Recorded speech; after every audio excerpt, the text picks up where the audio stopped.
ऐसा होता है बुढ़ापा। एक बुज़ुर्ग आदमी अपनी सारी ज़िंदगी काम करने के बाद रिटायर हो गया। उसने जो कुछ भी कमाया सब अपने बच्चों पर लगा दिया। उसने अपने बुढ़ापे के लिए कुछ भी नहीं जोड़ा। फिर वह रिटायर होने के बाद अपने बेटे बहू के साथ शहर में रहने चला गया।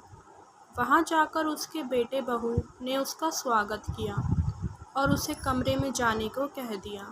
बूढ़ा व्यक्ति थोड़ी देर आराम करने चला गया। उसके बाद जब सभी लोग खाने की टेबल पर गए तो वह बूढ़ा व्यक्ति भी जाकर बैठ गया। बूढ़े व्यक्ति के हाथ इस तरह काँप रहे थे कि उसके हाथ से कांच का पानी का गिलास गिरकर टूट गया। तभी उसका बेटा कहने लगा, पिताजी अब काफ़ी बूढ़े हो गए हैं, तो हमारे साथ बैठकर नहीं खा पाएंगे। इसलिए वह अपने पिता को एक कोना दे देता है जहां बैठकर वह अकेला खाना खा रहा होता है।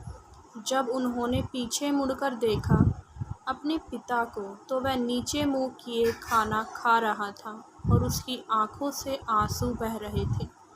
वह सभी लोग बूढ़े व्यक्ति के आंसू देख लेते हैं। बूढ़े व्यक्ति का एक 5 साल का पोता अपने दादा को चुपचाप बैठा देख रहा।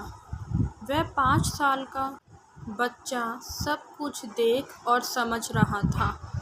तभी अगले दिन 5 साल का बेटा स्कूल से वापस आया और अपने पिता को एक कहानी सुनाने लगा। उसने बताया कि आज हमारे स्कूल में प्ले हुआ था जिसमें मैं एक जवान बेटा बना था जिसका एक बूढ़ा बाप था, और जब वह बूढ़ा बाप हमारे साथ रहने आया तो मैंने उसे कोने में बैठा दिया और मैं अपने परिवार के साथ हंसते हुए खाना खाने लगा और वह बूढ़ा व्यक्ति अकेले रोता रह गया। क्यों पापा, मैंने सही किया ना प्ले में? यह सुनकर उस 5 साल के बच्चे का बाप अपनी ही नज़रों में गिर गया और उसकी आंखों से आंसू बहने लगे। वह सब कुछ समझ रहा था कि उसका बेटा उसे क्या समझा रहा है।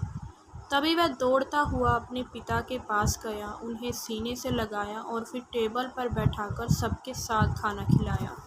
दोस्तों, आपको कहानी पसंद आई है तो इसे लाइक करें और हमारे चैनल को सब्सक्राइब करें। धन्यवाद।